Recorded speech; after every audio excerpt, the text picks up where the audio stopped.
xisbiga mucaaridka ee wadani ayaa waxa uu markii ugu horeysay uu warbaahinta u soo bandhigay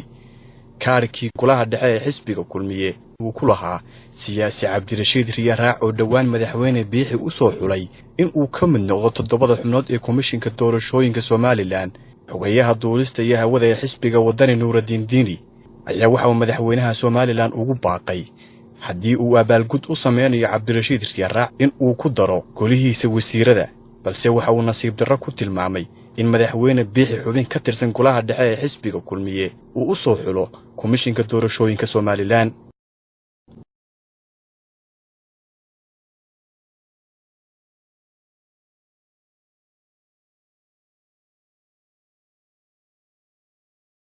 وبوجي يجوا أساس هارين والليس كودي جولها دحى الحسب جوده وحال كان كتير جودي هسه أو صدق بقولي تدبي اللي إحنا نمبر كيسو يهاي إتشنير عبد الرشيد محمود أو محمود علي رياض أو كم ده جولها دحى الحسب جو كلية سيدا سمر كتحي وإحنا السويديننا مدحونا موسى موحو إناس هم جعاوي مراقب كلية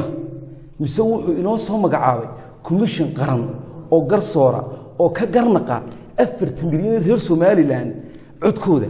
oo musharaxiinta tartamaysa idhaahda adigu madaxweyne ma tihid adiguna madaxweynaad adigu xildhibaan baarlamaan ma tihid adiguna xildhibaan baarlamaan baad adigu ma tihid goolo deegaan adiguna waxa tahay goolo deegaan madaxweynuhu komishan garsoorka noocaas gaadho inoo soo dooray mise wuxuu inoo soo dooray muraaqibiinta xisbiga kulmiye waa su'aal aad iyo aad u baahan shacabka reer Soomaaliland inay fahmaan isna weydiiyaan Cabdirashiid Riyaraac si bareera oo publiga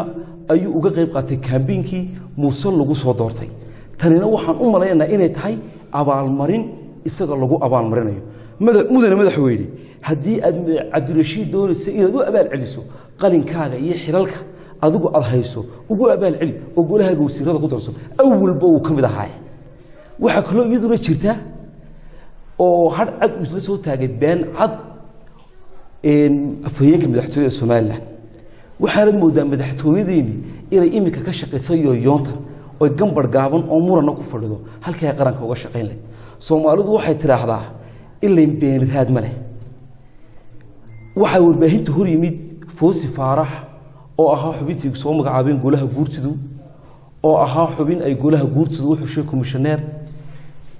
xisb madaxweynuhuna uu celiyay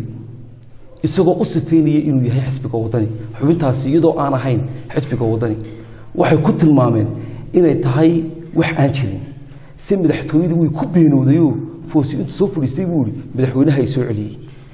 in madaxtooyadii qaranka ummaddu ay been u sheegtaa waa mid subxaanaleh ruqan nin lidabada haya ma kacdo maanta Soomaaliland dhinac ka soo eegto minbari ilaa galbeed waxa ka taagan qaylo aad u weyn taasoo sababteeda ay keentay maamul xumo haddii aynu doonayno in hay'adaha qaranku inoo dhismaan dawladnimaduna si sax ah inoogu shaqeyso waa inaynu u xulanaa dad ka madax bannaan siyaasiyiin wasiiro iyo xisbiyo waa marka aynu dhisayno komishinkii qaranka haddii aanu nahay xisbiga wadani maanta waxaanu soo bandhignay oo hortiina aanu keennay inuu Cabdirashiid Riyaraac ka mid yahay liiskii golaha dhexe ee xisbiga kulmiye taasoo la doonaya ummadda in dal loogu jeexo oo laga iibiyo annaguna ma aqbalayno golaha baarlamaankana halkan fariin baan uga direynaa oo waxaanu leenahay Cabdirashiid oo xisbigii kulmiye ah oo golihii dhexe ee kulmiye ah inaad maanta leedin hor keena wiyakana waa jira taagan oo idin hor yaala sida baarlamaanka Puntland ay maanta u shaqeeyeen bay u shaqeyn ama waxay noqon doontaa in 15 sano kuraasida fadhiyay haddii aad maanta ka umada ku sii deysaan waayo wuxuu Muuse hor keenay waa xisbigiisii waxaan jecelahay inuu ka dhigto Cabdirashiid muraaqib xisbiga kulmiye wareega aad iyo aad baan u salaamay saxaafadda Soomaaliland qof kasta reer Soomaaliland waxaan leenahay waa kan liiskii golaha dhexe xisbiga kulmiye Cabdirashiidna waa kulmiye waa quraanjay ku quusatay maanta ma maxay oran ma been baanu sheegnay oran waxa iyagu soo saareen baan halkaan u keenay aad baa mahadsantiin سنة يدارات بسقاط دودا خلاف كتاب وش الدرس وارهم خلاف حبة في جانب الحسبي حكي مدحونهم مركي حد قاعدين يقولوا برلمانك arrintiinii waxa weeye wax sharcigaada bilaagatii 7 xubnood oo galateen maantana madaxweynuhu arrintan riyaraa wuxuu gudbiyay baarlamaanka arrintii sharcigatii hore u raacay magaalada haddii uu sida madaxweynuhu ku adkaysto idinkuna sida ku adkaystaan ka xisbi mucaarad ahaan inta labada qaadsan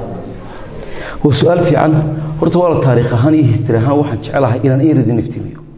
ilaa maalintii la aasaasay ilaa maanta komishiga doorashooyinka qaranka murankaas baa ka taagan ma aha wax imika cusub oo wadooyin la koobsaday hore u cid baa uga qeylinaysay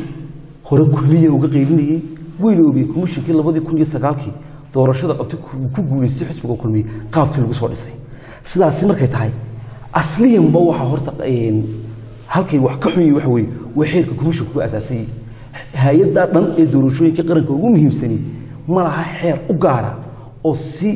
tigbay tiga u cadeynaya shaqadooda waajibaadkooda mas'uuliyadahooda iyo sida ku imanayaan gabigooduba waxay ku dhex jiraan xeerkan la ilaa xeerka doorashooyinka madaxtooyada guriyaasha deegaanka haddaad eegtana waxay ka bilaabmaan waxa ku leeyinba wax aan ahayn bashan qodoba kuwaas boo soo kala baxay ABC halka horta waxa taalaha garasho fara badan madaxweyne kastoo yimaadaana xeerka wuxuu ka dhex arkayaa dantiisa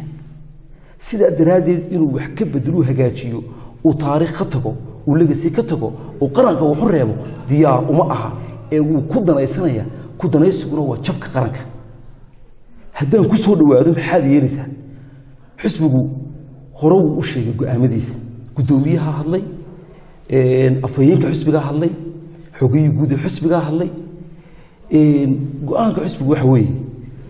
marnaba suuragal noo noqon mayso doorashada ku gelimayno qof xisbiga kulmiye kamid inuu commissioner noo noqdo simple waxaan anagu doonaynaa wax lafta laga saaray oo la soo shaandheeyay oo dadka u cuntama oo xildhibaanada baarlamaanka iyo golaha deegaanka ee soo dooran doona ku qancaan oo aan ahayn xisbi ee ah shakhsiyaad commissioner oo garsoor taasaan ku qancayna xisbiguna waxa jooga hogaankiisii gudidiisii fulinta waa hay'ad weyn oo dhameystiran iyada go'aamo waaweyn soo saari doonta oo interimkaanu sheegayno ka ballaaran waa balda la magacaabayba